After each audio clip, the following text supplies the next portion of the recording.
À la jonction des petites et des grandes Antilles, la mer des Caraïbes cache l'archipel sublime des îles Vierges britanniques.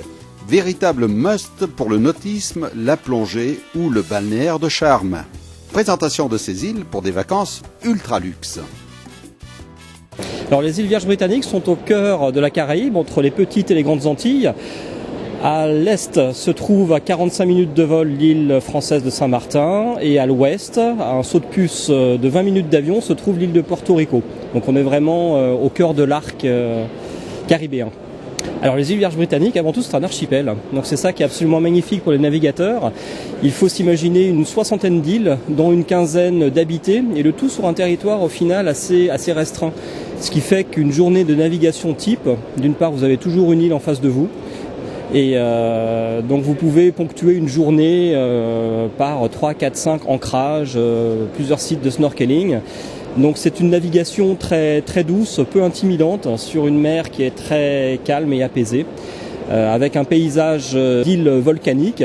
À une exception, on a une île corallienne également, à Negada. Donc c'est une belle diversité d'îles sur un territoire restreint, la navigation facile.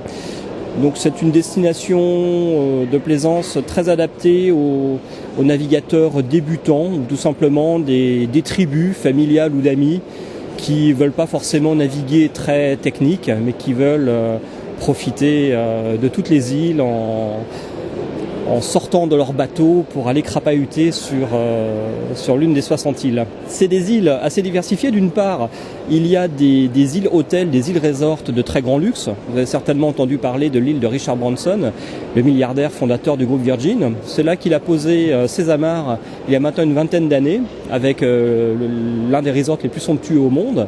Il y en a 3 autres de ce type. Donc on est vraiment sur du tourisme ultra luxe, totalement atypique. Autrement, on trouve des paysages granitiques assez somptueux, notamment les baths, les bains sur l'île de Virgin Gorda, qui sont des quasi-chapelles dans des rochers. Vous pouvez sillonner pendant une petite demi-heure à marcher dans des cavités naturelles. On trouve également beaucoup de sites de snorkeling. D'une part, il y a encore beaucoup d'épaves qui datent du 19e siècle, qui sont à 20-30 mètres de profondeur. Donc avec un tuba uniquement, vous pouvez approcher ces épaves. Il y a également des grottes qui se visitent en snorkeling, notamment la fameuse grotte imaginée par Stevenson dans l'île au trésor, c'est là-bas. Et évidemment un patrimoine colonial du 18e, 19e siècle, donc des belles maisons coloniales. Voilà principalement les ressources touristiques de l'île. Autrement, sur le plan gastronomique, on a parmi les fruits de mer les meilleurs dans les Caraïbes, notamment les lobsters, les langoustes qu'on trouve sur l'île d'Anegada, qui sont réputés parmi les meilleurs au monde. Donc voilà, tout ça fait un archipel avec un style de vie très smart, à la britannique, avec des influences françaises, des influences américaines et évidemment un fond culturel, musical, gastronomique, caribéen qui en fait un vraiment beau mélange. Les hébergements, à la fois on a des resorts classiques, on a également beaucoup de bed and breakfast sur l'ensemble des îles qu'on peut réserver par les tours opérateurs classiques, mais également sur Airbnb ou autres sites de commercialisation.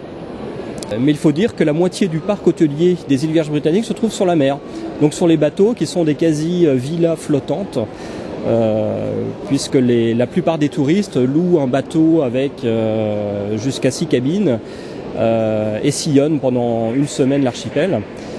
Autrement, il y a beaucoup de locations de villas, là aussi toute gamme de prix, du moyen de gamme à l'ultra luxe.